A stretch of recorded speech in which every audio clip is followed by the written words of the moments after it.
അപ്പോൾ കുഞ്ഞിനോട് ഓരോ കാര്യങ്ങൾ ഇങ്ങനെ സംസാരിച്ചുകൊണ്ടിരിക്കുമ്പം ആ കുട്ടി പല നല്ല നല്ല വാല്യുബിൾ ആയിട്ടുള്ള ഒരുപാട് ഇൻഫർമേഷനൊക്കെ എന്നോട് ഷെയർ ചെയ്തപ്പം ഞാൻ ചോദിച്ചു, നീ എന്തിനാണ് പഠിക്കുന്നതെന്ന് ചോദിച്ചു. അപ്പോൾ ഞാൻ പറഞ്ഞു, +2 സോഷ്യൽ സയൻസാണ് പഠിക്കുന്നതെന്ന് പറഞ്ഞു. അപ്പോൾ ഞാൻ പറഞ്ഞു, നീ ഒരു IAS ഒക്കെ എടുക്കാനല്ലേ നിൻ്റെ സ്വപ്നം എന്ന് പറഞ്ഞു. അപ്പോൾ കുട്ടി പറഞ്ഞു, എനിക്ക് IAS എടുക്കാനായിരുന്നു ആഗ്രഹം, പക്ഷേ ഇപ്പം വാർത്തകളിലൊക്കെ കാണുന്ന ഈ വാർത്തകളൊക്കെ കേട്ട് വെക്കുമ്പം അത് വേണ്ടാന്ന് എനിക്ക് തോന്നുന്നതെന്ന് പറഞ്ഞു. ഇങ്ങനെ അമ്മയോട് ഞാൻ കുറേ കാര്യങ്ങൾ പറഞ്ഞു. ഒരിക്കലും അങ്ങനെ സ്വപ്നങ്ങൾ ഉപേക്ഷിക്കരുത്.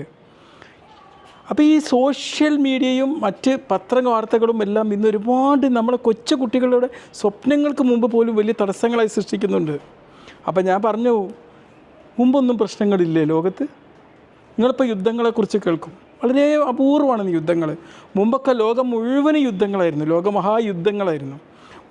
നമ്മുടെ നാട്ടിലൊക്കെ നോക്കുകയാണെങ്കിൽ ഓരോ പ്രവിശ്യയിൽ അങ്ങോട്ടും ഇങ്ങോട്ടും യുദ്ധം, ഇങ്ങോട്ട് യുദ്ധം, അങ്ങനെ യുദ്ധങ്ങളായിരുന്നു. ചെറിയ ചെറിയ കൊച്ചു